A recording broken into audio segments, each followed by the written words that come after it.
윤석열 체포영장부터 이런 부분들을 좀 더 강하게 저는 밀고 나가야 된다고 봅니다. 윤석열 변호인 측에서 뭐 체포영장을 집행하는데 강제력을 도입하면 법적 문제 삼겠다고 하는데 문제 안 됩니다 전혀. 그렇기 때문에 강제력을 동원해서라도 집행을 하고 또 윤석열 계속 거짓말 하잖아요. 더워서 뭐 옷을 벗었는데 저는 실시간 중계해야 된다고 봅니다. 집행하는 장면 누가 거짓말하는지 바디캠으로 다 찍어둬야지 정말 불법적인 공권력의 행사인지 불법적인 강제력의 행사인지 본인들도 방어를 할 수 있을 거 아니에요. 온 국민이 지켜볼 수 있게 영장 집행 과정도 실시간으로 중계를 하면서 강제력을 동원해야 되고. 오늘은 안진걸 소장님이 또 유명한 분 한번 모시고 오셨는데요. 오동현 변호사님 반갑습니다. 네, 안녕하십니까, 오동현입니다. 네. 아니 근데 원래 네. 저는 오늘 섭외하기 전에도 한번 네, 뵀었어요. 네, 맞습니다. 네. 검사를 검사하는 변호사 모임. 네. 그죠. 네, 그렇습니다. 그러니까 검찰 개혁 이거 앞장서셨고. 네. 근데 뭐 제가 그때 한번 뵌 다음에는 네. 구글에 한번 찾아봤어요. 네. 근데 이렇게 파이팅 싸우는 모습이 많으시던데 생각보다 예, 아무래도 아니 이렇게 온화하신데 구글에 보니까 원래 저희 문화 예술인들 네. 별로 많이 하는 선수협 프로야구 선수협 고문 변호사이시고 저 아내도 피겨 전문가이시고 네. 심판이죠, 피겨 심판 네, 아내분도 그렇습니다. 네. 그랬던 분인데 이제 우리나라 역사상 가장 독특하고 절실한 NGO가 생긴 거죠. 뭐 저는 예전에 뭐 참여연대 희망제작소 뭐 아름다운 가게 같은 데를 응원하고 일하고 그랬었는데 정치 검찰이 너무 행패와 그렇죠. 폐악질이 심하고 사건 조작과 사실상 정치 공작을 일삼으니까 사실 변호사 입장에서는 검사들하고 맞싸운다는 게 쉽지 않잖아요. 쉽지 않죠. 본인들 형사 사건이나 민사 사건에도 불이익을 당할 잘못하면 우려가 밥줄 있고. 끊기잖아요. 예, 그렇죠. 뭐 밥줄보다는 그 당시에 정말 그 윤석열 그 검찰 독재 정권 하에서의 그 정치 검찰들의 불법적인 행태가 너무 심했기 때문에 그렇죠. 이걸 그냥 두고 볼 수는 없다는 그런 생각에. 근데 검사를 됐습니다. 네. 검사한다는 게 그 일반적으로 딱 듣기에는 검사들이 굉장히 오만한 조직이잖아요. 그렇죠. 네. 그러면 사실은 변호사님은 생각보다 네. 그러니까 자기 관리를 잘해야 되는 위치에 있거든요. 검사들이 이제 그렇죠. 찍으면 네. 우리나라에서 네. 조국 사태나 뭐 이재명 후보 시절에 검사 130명 동원해서 막 3년 내내 탈탈 터는데 솔직히 당해낼 재간이 있나요 그게? 뭐 그런 부분까지 저희는 각오를 했습니다. 같이 처음에 이제 검사 모임이 시작을 할 때 저희는 당연히 뭐 수사 대상이 될 거라고도 생각을 했고 뭐 압수수색이라든지 뭐 또 뭐 세무조사라든지 이런 것까지도 뭐 저희는 다 각오를 하고 그렇게 진행을 했습니다. 네. 대단한. 지금 내란과 계엄 이 현장에서 쭉 어떻게 보면 연장선상에 있는데 이제 우리나라의 사법 권력들, 사법 카르텔 여기에 대한 어떤 그 관행적인 굉장히 우리나라의 적폐 같은 부분들이잖아요. 그 일반 시민들 잘 몰랐던 부분들. 근데 검찰 개혁, 그러니까 이번에 이제 시민들이 검찰 개혁을 좀 피부로 와닿게 됐고 심우정 총장 이런 사태를 보면서 변호사님이 생각하는 검찰 개혁의 요체는 뭐예요? 지금 우리나라 검찰 권한이 너무 비대하거든요. 지금 다른 나라에 다 비교해 보더라도 수사권 다 가지고 있고 수사 개시할 수 있죠. 또 수사 종결할 수 있잖아요. 그쵸. 한마디로 자기가 원하면 언제든지 수사 개시해서 피해자로 만들 수가 있는 거고 자기들이 봐주려고 마음먹으면은 불기소해버리면 되는 거예요. 종결할 수도 있죠. 그리고 영장 청구 것도 검사가 다 가지고 있어요. 그렇죠.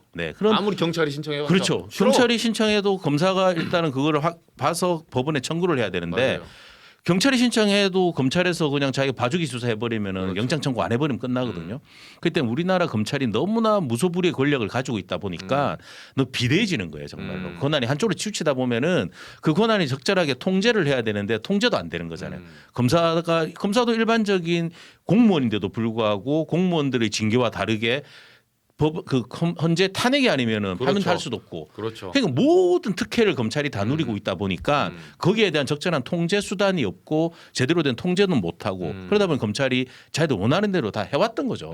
자기 마음에 맞는 사람들은 그냥 다 수사 무마해버리고 불기소해버리고 아니면 한 명 뭐 정적 제거하기 위해서는 무슨 꼬투리를 들어서라도 수사하고 수백 번 압수수색하고 특히 또 주위 사람들 가족들 지인들을 괴롭혀가지고 그런 또 별건 수사를 하고 또 피사실 공표하고 불법이랑 불법을 다 저질러 왔잖아요. 이게 대표적인 이재명 후보가 네, 그렇죠. 이재명 대통령이 정말 모든 그 정치 검찰들의 불법적인 그런 그 검찰권의 남용을 다 지금 분이 이재명 대통령이잖아요. 그걸 뚫고 왔죠, 지금. 네, 그렇습니다. 네. 이 개혁을 한다면 그러면 변호사님 생각하신 거는 기존에 이제 정치권에서 많이 나오는 얘기예요. 기소청을 만들겠다. 네, 네, 네. 한마디로 이제 그 기간은 좀 있겠지만 네, 네. 한국형 FBI로 이제 네, 네. 경찰을 새로운 조직을 만들고 네, 중수청을 새로 하고 네, 기소청 만들고 네. 이제 법원하고 서로 삼각으로 네, 견제할 네, 수 있게 네, 네. 요 그림인가요? 그런데 뭐 물론 이제 기소권과 기소와 수사 분리하는 것은 당연한 것 같고요. 그렇다고 하더라도 기소청으로 해서 기소 권한을 검찰에게 주는 것도 상당한 큰 권한이거든요. 만약에 수사 뭐 중수청이라든지 수사기관에서 수사를 해가지고 그 사건을 올린다고 하더라도 기소 여부를 검찰에서 기소청에서 결정을 한다고 하면은 그렇죠. 또 기소 여부에 따라 가지고 상당한 특혜가 줄 수가 있잖아요.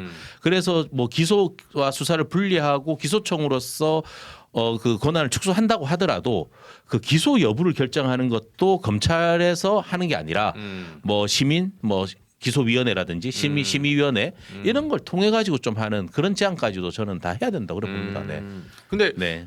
해외에서도 보면 그 대배심제는 있지만 네, 네, 그건 네. 재판에서지 네, 기소 네. 여부는 보통 그 검찰의 네, 네. 그러니까 그 해외 검사의 네.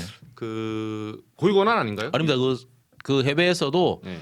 기소 여부는 검찰에서 한다고 하더라도 그 기소 여부를 결정하는 거는 시민위원회에서 그 의견을 들어가지고 하는 제도들이 있습니다. 네. 지금 뭐 특검 3개, 네. 내란 특검 그리고 이제 김건희 특검, 최상병 특검 네, 하는데 이게 이제 변호사님 말씀을 들어보니까 사실은 특검이라는 것 자체 그 어떻게 보면 국가의 폭력을 독점하고 기소를 네. 독점하고 있는 평시에 있는 현재 검찰청, 법무부의 이제 외청인 네. 검찰이 이걸 잘 해왔다면 그렇죠. 네. 사실은 특검이 도입될 이유도 맞습니다. 없었고 네, 할 네. 이유도 없어요. 네, 네. 야당도. 네. 근데 특검까지 이렇게 왔는데 지금 어쨌든 수사가 이제 중반으로 달리고 있는데 이 특검에 어떤 당부하는 마지막 한 말씀 있으시면.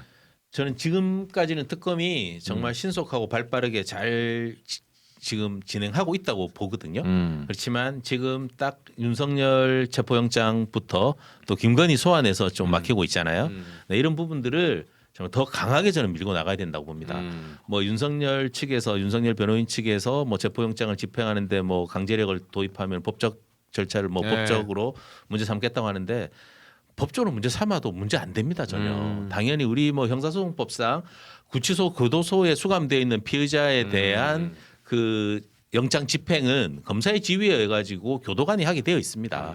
그런데 얘들은 말도 안 되는 뭐 형 집행법상의 어떤 강제력에 해당하지 않는다고 하지만 그건 정말 멍청한 소리예요 진짜로. 그 형 집행법 100조에 있는 그 강제력은 수용자들이 수용 생활을 하는 과정에서의 어떤 강제력을 행사를 말하는 거고 우리 형사소송법에서는 명백하게 영장 집행은 검사의 지휘에서 교도관이 하게 규정이 되어 있습니다. 그렇기 때문에 강제력을 동원해서라도 더 이상 이제 윤석열 체포라든지 이런 영장 집행에 끌려다니지 말고 바로 좀 저는 강제력을 동원해서라도 집행을 하고 또 윤석열 계속 거짓말 하잖아요. 그렇죠. 정말 뭐 더워서 뭐 옷을 벗었는데 뭐 그렇다고 저는 실시간 중계해야 된다고 봅니다. 집행하는 장면 누가 거짓말하는지 그리고 또 실시간 중계하고 바디캠으로 다 찍어둬야지 정말 불법적인 공권력의 행사인지 불법적인 강제력의 행사인지에 대해서도 본인들도 방어를 할 수 있을 거 아니에요. 네. 그러니까 저는 온 국민이 다 지켜볼 수 있게 영장 집행 과정도 실시간으로 중계를 하면서